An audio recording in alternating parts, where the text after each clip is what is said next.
Welcome back to Dragon's Den Classics. I'm Russ. And I'm Ana. We're going to give you the 2-minute summary of the critical investigation and gathering of suspects in chapters 15 and 16 of The Seven Dials Mystery by Agatha Christie. The stage is set for a deadly confrontation. It is.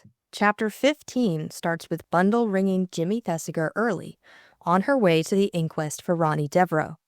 She uses the drive to tell him the whole fantastic story about hiding in the Seven Dials Club. Jimmy is stunned. He can't believe the international gang, complete with a beautiful adventuress and an unknown number 7, is real, saying it sounds like something from a book. But Bundle convinces him, confirming that the absent number 2 is almost certainly Bauer, the footman at Chimneys, directly connecting the organization to Jerry Wade's death. More importantly, she tells him the Dials are planning to steal Herr Eberhard's revolutionary airplane formula, which is worth millions, at a political house party at Wyvern Abbey. This gives Jimmy a personal vendetta, especially after hearing the American member call him the usual kind of ass. The official inquest on Ronnie is quickly dismissed as death by misadventure, confirming the gang's ability to manipulate events. After the inquest, Jimmy calls Lorraine Wade to warn her, then immediately gets a blue-nosed automatic pistol, ready for action. Chapter 16 sees Bundle arriving at Wyvern Abbey for the house party, pretending to be interested in politics.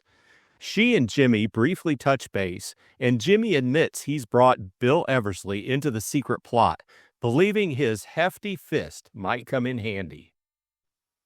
Host George Lomax introduces the guests: inventor Eberhard, who has a nervous headache, the Irish Air Minister Digby, and the gorgeous Slavic Countess Radsky, Bundle's suspected 1 o'clock. Then, Bundle gets a shock. The footman in the hall is actually Superintendent Battle from Scotland Yard. He is in a transparent disguise, hoping to scare off any criminals by letting them know the police are on the premises. Bundle gets a moment of relief. The pushy Mrs. Mikada cancels due to mumps. But the tension ramps up when Bill Eversley, infamous for his susceptibility to female charms, shows up, utterly smitten with the Countess, who was questioning him about the house. Bill is being duped, and the chief players, including a disguised police chief and a beautiful spy, are all under one roof. Join us for chapters 17 and 18 to see if Bundle can stop the theft before the Seven Dials claim their next victim. Chapter 17, After Dinner. George was not a believer in modern innovations. The Abbey was innocent of anything so up-to-date as central heating. Consequently, when the ladies entered the drawing room after dinner, the temperature of the room was woefully inadequate to the needs of a modern evening clothes. The fire that burnt in the well-burnished steel grate became as a magnet. The 3 women huddled around it. Brr, said the Countess, a fine, exotic foreign sound. The days are drawing in, said Lady Coote, and drew a flowered atrocity of a scarf closer about her ample shoulders. Why on earth doesn't George have the house properly heated? Said Bundle. You English never heat your houses, said the Countess. She shook out her long cigarette holder and began to smoke. That grate is old-fashioned, said Lady Coote. The heat goes up the chimney instead of into the room. Oh, said the Countess. There was a pause. The Countess was so painfully bored by her company that conversation became difficult. It's funny, said Lady Coote, breaking the silence, that Mrs. Mikada's children should have mumps. At least, I don't mean exactly funny. What, the Countess said, are mumps? Bundle and Lady Coote started simultaneously to explain.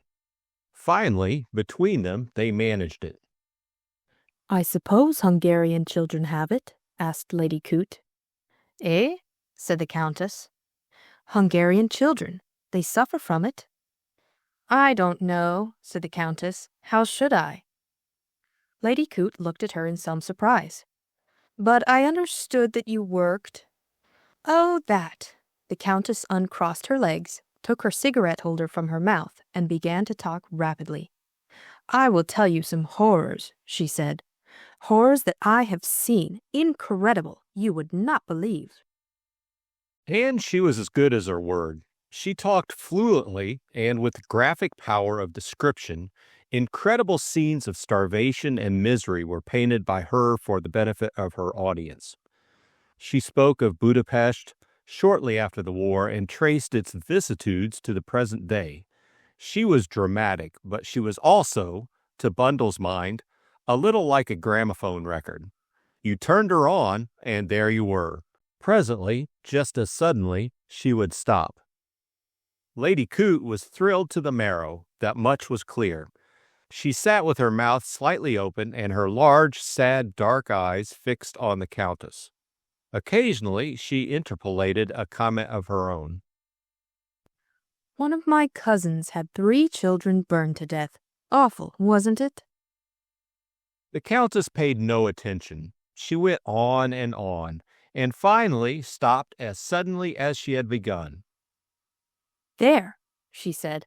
I have told you, we have money, but no organization. It is organization we need. Lady Coote sighed. I've heard my husband say that nothing can be done without regular methods. He attributes his own success entirely to that. He declares he would have never gone on without them. She sighed again. A sudden, fleeting vision passed before her eyes of a Sir Oswald who had not gone on in the world.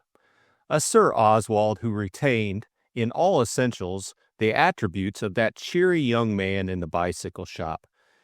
Just for a second it occurred to her how much pleasanter life might have been for her if Sir Oswald had not had regular methods. By quite an understandable association of ideas, she turned to Bundle. Tell me, Lady Eileen, she said, do you like that head gardener of yours? MacDonald? Well, Bundle hesitated. One couldn't exactly like MacDonald, she explained apologetically, but he's a first-class gardener. Oh, I know he is, said Lady Coote.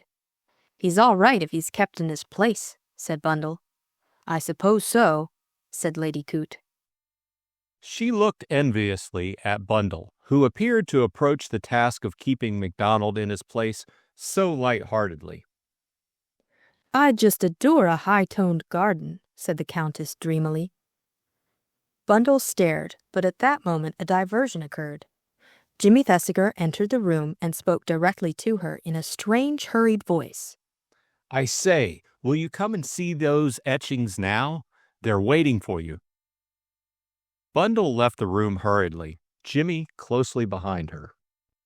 What etchings? She asked, as the drawing-room door closed behind her. No etchings, said Jimmy. I'd got to say something to get a hold of you. Come on, Bill is waiting for us in the library. There's nobody there. Bill was striding up and down the library, clearly in a very perturbed state of mind. Look here, he burst out. I don't like this. Don't like what? You being mixed up in this. 10-1, there's going to be roughhouse, and then...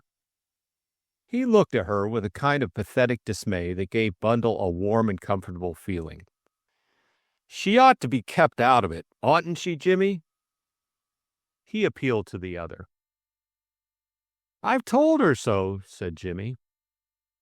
Dash it all, Bundle, I mean, someone might get hurt. Bundle turned round to Jimmy. How much have you told him? Oh, everything. I haven't got the hang of it all yet, confessed Bill. You in the place of the 7 dials and all that? He looked at her unhappily.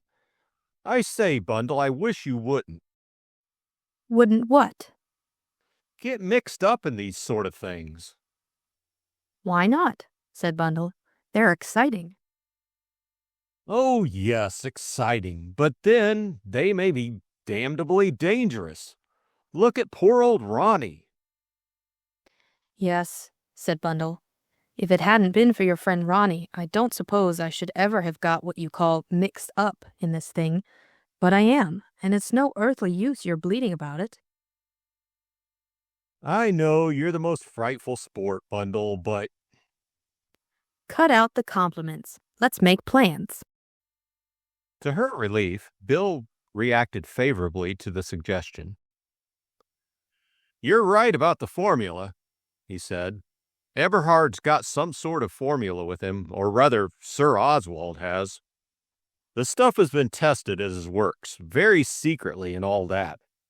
Eberhard has been down there with him.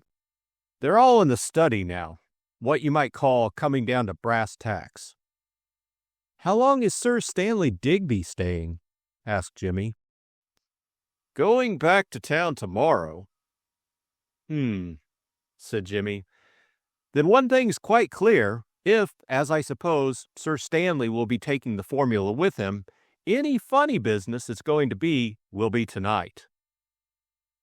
I suppose it will. Not a doubt about it. That narrows the thing down very comfortably. But the bright lads will have to be their very brightest. We must come down to details. First of all, where will the sacred formula be tonight? Will Eberhard have it, or Sir Oswald Coote? Neither. I understand it's to be handed over to the air minister this evening, for him to take to town tomorrow. In that case, O'Rourke will have it. Sure, too. Well, there's only one thing for it. If we believe someone's going to have a shot at pinching that paper, we've got to keep watch tonight, Bill, my boy. Bundle opened her mouth as though to protest, but shut it again without speaking. By the way, continued Jimmy, did I recognize the commissionaire from Harrods in the hall this evening? Or was it our old friend Lestrade from Scotland Yard? Scintillating, Watson, said Bill. I suppose, said Jimmy, that we are rather butting in on his preserves. Can't be helped, said Bill. Not if we mean to see this thing through. Then it's agreed, said Jimmy. We divide the night into 2 watches. Again, Bundle opened her mouth and again shut it without speaking. Right you are, agreed Bill. Who'll take first duty? Shall we spin for it? Might as well. All right, here goes. Heads you first and I second, tails vice versa. Bill nodded. The coin spun in the air. Jimmy bent to look at it. Tails, he said. Damn, said Bill. You get first half and probably any fun that's going. Oh, you never know, said Jimmy. Criminals are very uncertain. What time shall I wake you, 3:30? That's about fair, I think. And now, at last, Bundle spoke. What about me? She asked. Nothing doing. You go to bed and sleep. Oh, said Bundle, that's not very exciting. You never know, said Jimmy kindly. You may be murdered in your sleep whilst Bill and I escape scot-free. Well, there's always that possibility. Do you know, Jimmy, I don't half like the look of that countess. I suspect her. Nonsense, cried Bill hotly. She's absolutely above suspicion. How do you know? Retorted Bundle. Because I do. Why, one of the fellows at the Hungarian embassy vouched for her. Oh, said Bundle, momentarily taken aback by his fervor. You girls are all the same, grumbled Bill, just because she's a jolly good-looking woman. Bundle was only too well acquainted with this unfair masculine line of argument. Well, don't you go and pour confidences into her shell-pink ear, she remarked. I'm going to bed. I was bored stiff in that drawing room, and I'm not going back. She left the room. Bill looked at Jimmy. Good old Bundle, he said. I was afraid we might have trouble with her. You know how keen she is to be in everything. I think the way she took it was just wonderful. So do I, said Jimmy. It staggered me. She's got some sense, Bundle has. She knows what a thing's plumb impossible. I say, oughtn't we to have some lethal weapons? Chaps usually do when they're going to do this sort of stunt. I have a blue-nosed automatic, said Jimmy with a gentle pride. It weighs several pounds and looks most murderous. I'll lend it to you when the time comes. Bill looked at him with respect and envy. What made you think of getting that? He said.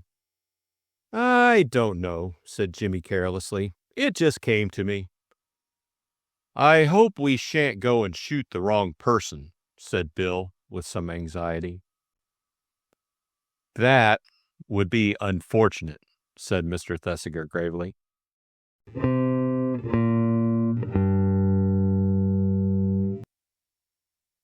Chapter 18. Jimmy's Adventures. Our chronicle must here split into 3 separate and distinct portions. The night was to prove an eventful one, and each of the 3 persons involved saw it from his or her own individual angle. We will begin with that pleasant and engaging youth, Mr. Jimmy Thesiger, at a moment when he has at least exchanged final goodnights with his fellow conspirator, Bill Eversley. Don't forget, said Bill. 3 a.m., if you're still alive, that is, he added kindly. I may be an ass, said Jimmy, with rancorous remembrance of the remark Bundle had repeated to him, but I'm not nearly so much of an ass as I look. That's what you said about Jerry Wade, said Bill slowly. Do you remember? And that very night he... Shut up, you damn fool, said Jimmy. Haven't you got any tact? Of course I've got tact, said Bill. I'm a budding diplomatist. All diplomatists have tact. Ah, said Jimmy, you must be still in what they call the larval stage.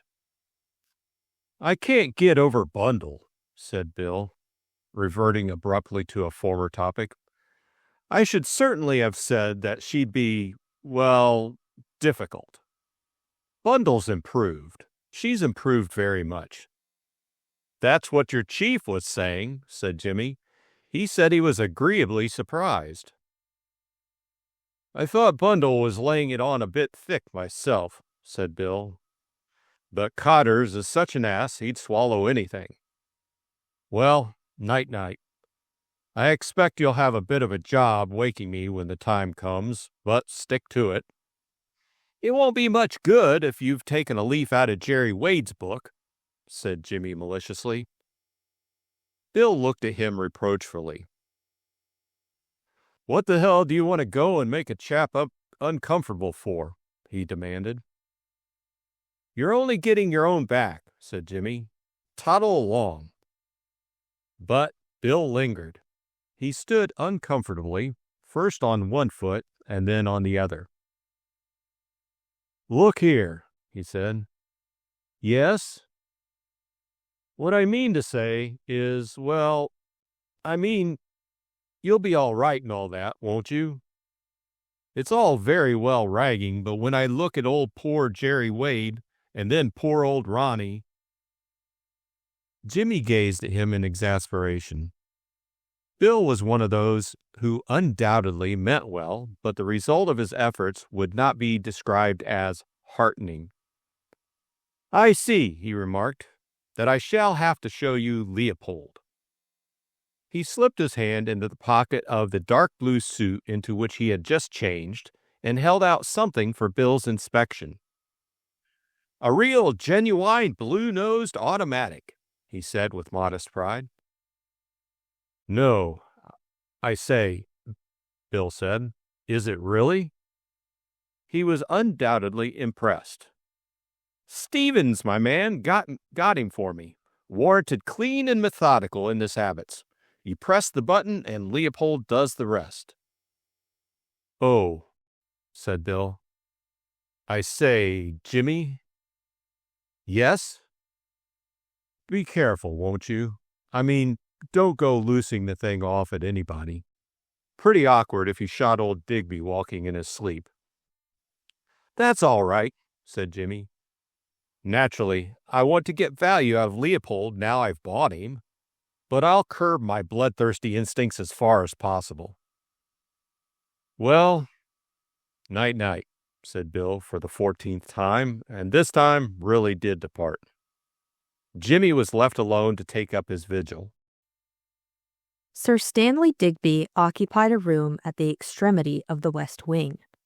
A bathroom adjoined it on one side, and on the other a communicating door led into a smaller room, which was tenanted by Mr. Terence O'Rourke. The doors of these 3 rooms gave on to a short corridor. The watcher had a simple task. A chair placed inconspicuously in the shadow of an oak press, just where the corridor ran into the main gallery, formed a perfect vantage ground. There was no other way into the west wing, and anyone going to or from it could not fail to be seen. One electric light was still on. Jimmy ensconced himself comfortably, crossed his legs, and waited. Leopold lay in readiness across his knee. He glanced at his watch. It was 20 minutes to 1, just an hour since the household had retired to rest. Not a sound broke the stillness, except for the far-off ticking of a clock somewhere. Somehow or other, Jimmy did not much care for that sound. It recalled things. Gerald Wade, and those 7 ticking clocks on the mantelpiece. Whose hand had placed them there, and why? He shivered. It was a creepy business, this waiting. He didn't wonder that things happened at spiritualistic seances. Sitting in the gloom, one got all worked up, ready to start at the least sound, and unpleasant thoughts came crowding in on a fellow. Ronnie Devereaux and Jerry Wade, both young, both full of life and energy, ordinary, jolly, healthy young men. And now where were they? Dank earth. Worms getting them. Why couldn't he put those horrible thoughts out of his mind? He looked again at his watch. 20 minutes past 1 only. How the time crawled. Extraordinary girl, Bundle. Fancy having the nerve and the daring actually to get into the midst of that Seven Dials place. Why hadn't he had the nerve and initiative to think of that? He supposed because the thing was so fantastic. Number 7? Who the hell could number 7 be? Was he perhaps in the house at this minute, disguised as a servant? He couldn't, surely, be one of the guests. No, that was impossible. But then, the whole thing was impossible. If he hadn't believed Bundle to be essentially truthful, well, he would have thought she had invented the whole thing. He yawned. Queer to feel sleepy and yet at the same time strung up. He looked again at his watch. 10 minutes to 2. Time was getting on. And then, suddenly, he held his breath and leaned forward, listening. He had heard something. The minutes went past. There it was again, the creak of a board. But it came from downstairs somewhere.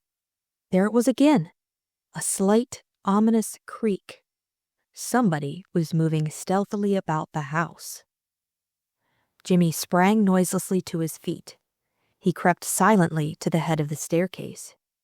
Everything seemed perfectly quiet, yet he was quite certain he had really heard that stealthy sound.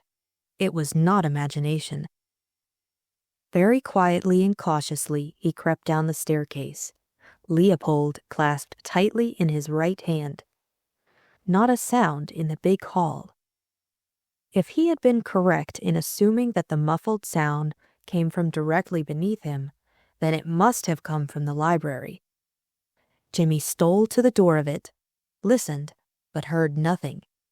Then, suddenly flinging open the door, he switched on the lights. Nothing. The big room was flooded with light, but it was empty. Jimmy frowned. "I could have sworn," he murmured to himself. The library was a large room with 3 windows which opened onto the terrace. Jimmy strode across the room. The middle window was unlatched. He opened it and stepped out onto the terrace, looking from end to end. Nothing. "Looks all right," he murmured to himself. And yet, he remained for a minute, lost in thought. Then he stepped back into the library. Crossing to the door, he locked it and put the key in his pocket. Then he switched off the light. He stood for a minute listening, then crossed softly to the open window and stood there, Leopold ready in his hand. Was there, or was there not, a soft patter of feet along the terrace? No, his imagination. He grasped Leopold tightly and stood listening. In the distance, a stable clock chimed 2.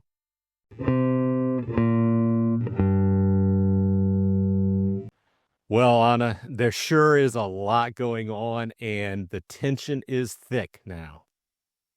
Yeah, something that really caught my attention when we started the chapter. Everyone's getting to the party, starting to introduce themselves. I noticed that the Countess, she's really not interested in the party at all. Like, people are trying to talk to her, get her to start a conversation. She's not really engaging in it with the ladies. But then once someone talks about, like, the Hungarian children, she's like, oh, I don't know anything about that. But then she immediately zeroes in on a specific topic. And it sounds like she's reading from a script, honestly, like she memorized something. And so I feel like she might be the only Seven Dials Club member here, and she's just acting as the Countess, and she's not actually the Hungarian. Yeah, that's possible. It piqued my interest at that point as well, because she is the Countess, whoever is the real Countess, is supposed to be interested in this child welfare, um, Hmm. and she didn't know anything about it. So that stood out to me as well. The next thing I kind of caught my attention was that Jimmy, Bundle, and Bill all decided to keep a night watch, obviously for the person who is going to try and steal these plans. And then, of course, the guys don't want Bundle to, get hurt or anything. Yeah. But the thing is that she took their words a little bit too easily and went to her bedroom. I don't really think that, knowing Bundle how we do, I don't think she's going to bed. Yeah, she's definitely not one to just agree with staying out of trouble. But yeah, like she's definitely going to be looking for who's stealing these plans tonight. And one person that, I mean, I obviously said it earlier, but I think the greatest suspect for the thief of the plans tonight is the Countess. I thought about that. I don't really know. I mean, it's possible. I think anything is possible at this point. You had said that the Countess is the only Seven Dials Club member at the party. That is the only one that we know of or highly suspect. Yeah. So obviously Jimmy ended up getting a handgun. And the funny part was that he named this handgun Leopold. So obviously there's a big amount of danger in this, considering that 2 people have already been killed. Um, some would say that it might have been a little bit of overkill for that type of party, but I think he was in line, because if 2 of my friends had already been killed and I was investigating it, and the facts we knew about the Seven Dials Club, yeah, I'm kind of wondering who's going to get hurt next. Yeah, that does make sense. I can understand why he would arm himself in some way. And it especially like comes into play at the end of the chapter because he's on watch, everybody else is asleep, but he starts hearing noises. So they're not upstairs, so we know that it's not Digby or O'Rourke, the air minister and his secretary. They're going downstairs, and I think it's in the library. He sees them through the window. So I think this person must have come from inside the house if they're leaving the house. So I kind of assume that it's one of the guests. That's probably a good assumption, but the chapter definitely ended in a very tense manner. So thanks for dropping by the Dragon's Den. Please join us next time when we bend a page and explore chapters 19 and 20 of The Seven Dials Mystery by Agatha Christie.